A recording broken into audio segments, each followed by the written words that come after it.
let's go. This is schoolyard. Let's go. This ain't shit. This ain't shit. Let's go. Let's go. This ain't shit. Drive. If you were gonna do a thing test, just get the air out and just slowly withdraw it. And that's it. You're all ready to go.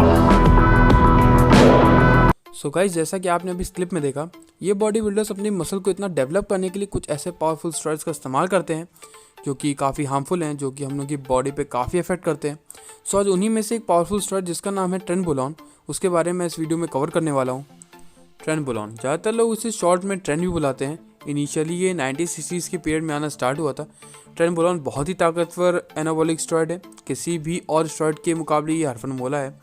वैज्ञानिक और research करने वाले इस steroid का anabolic और androgenic score लगभग 500 में 500 देते हैं, जबकि टेस्टोस्टेरोन का स्कोर जो होता है वो लगभग 100/100 होता है। ठीक है, अब आप समझ रहे हो ये कितना पावरफुल है।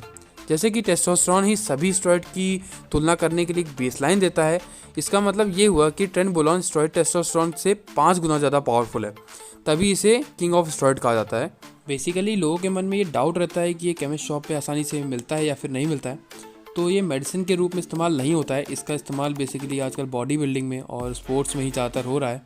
ये आपकी गेनिंग में, कटिंग में, कंडीशनिंग में, ताकत और रिकवरी सबके लिए हेल्पफुल है। ये आपके मेटाबॉलिज्म के रेट को भी हाई कर देता है बहुत तेज़ी से। ट्रेनबोलोन इंजेक्शन और गोली दोनों के फॉर्म में आता है, लेकिन इसका यूज़ बेसिकली आजकल जो प्रो एथलीट हैं वही कर रहे हैं। ठीक है, नॉर्मल बंदा इसका यूज़ नहीं कर सकता है। सो अगर बात की जाए कि ये बॉडी बिल्डिंग मार्केटिंग में कितने फॉर्म्स में मिलता है, तो ये 3 फॉर्म्स में मिलता है: ट्रेनबोलोन एसीटेट, ट्रेनबोलोन एनेथेट और ट्रेनबोलोन हेक्स। सो गाइज, एक एक करके हम लोग इनको कवर करते हैं। सबसे पहले हम लोग बात करेंगे ट्रेनबोलोन एसीटेट के बारे में।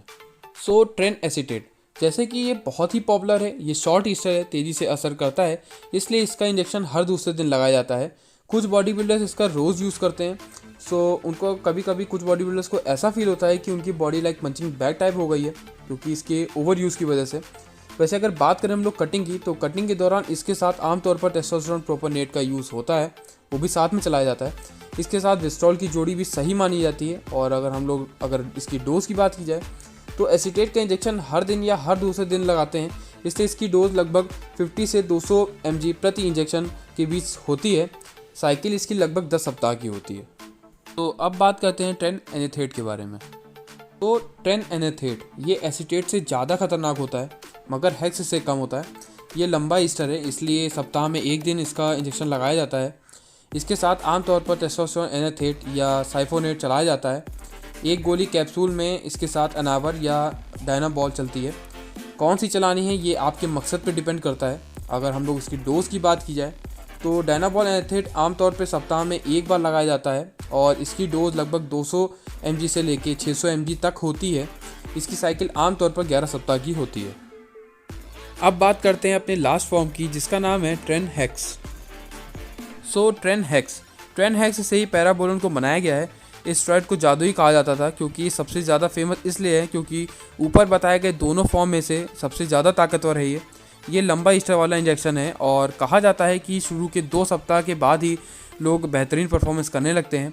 इसके साथ दूसरे स्टेरॉइड को चलाना थोड़ा सा पेचीदा होता है। ज़्यादातर बॉडी बिल्डर्स इसको कटिंग के दौरान इस्तेमाल करते हैं। इसके साथ हर दूसरे दिन टेस्टोस्टेरोन प्रोपोनेट और हर दूसरे सप्ताह टेस्टोस्टेरोन साइफोनेट चलाते हैं। बॉडी में इनकी एक चेन बन जाए, जिसकी वजह से ये लोग ये करते हैं। अगर इसकी डोज की बात की जाए, तो ट्रेन हेक्स आमतौर से सप्ताह में 1 बार लगाया जाता है और इसकी डोज लगभग 200 mg से लेकर 600 mg तक होती है। इसकी साइकिल आमतौर पर 11 सप्ताह की होती है। सो ये थे कुछ ट्रेंड के फॉर्म। अब बात करते हैं हम लोग इनके कुछ साइड इफ़ेक्ट्स के बारे में। सो जैसा कि मैंने अभी बताया था कि ये टेस्टोस्टेरोन से 5 गुना ज़्यादा पावरफुल है, तो इसके साइड इफ़ेक्ट्स भी काफ़ी हैं, जैसे कि गुस्सा आना, चिड़चिड़ापन, रात में सोते टाइम पसीना आना, हेयर लॉस, लीवर और किडनी का डैमेज होना, स्किन में एक्ने होना, स्किन डैमेज, और नॉर्मल स्टेरॉइड जो लेते हैं उससे जितनी भी प्रॉब्लम्स होती है वो इससे भी होंगी। सो गाइज़, ये वीडियो सिर्फ एक रिसर्च पर आधारित है, सिर्फ इन्फॉर्मेटिव पर्पज़ के लिए थी। तो आई होप आपको वीडियो पसंद आई हो।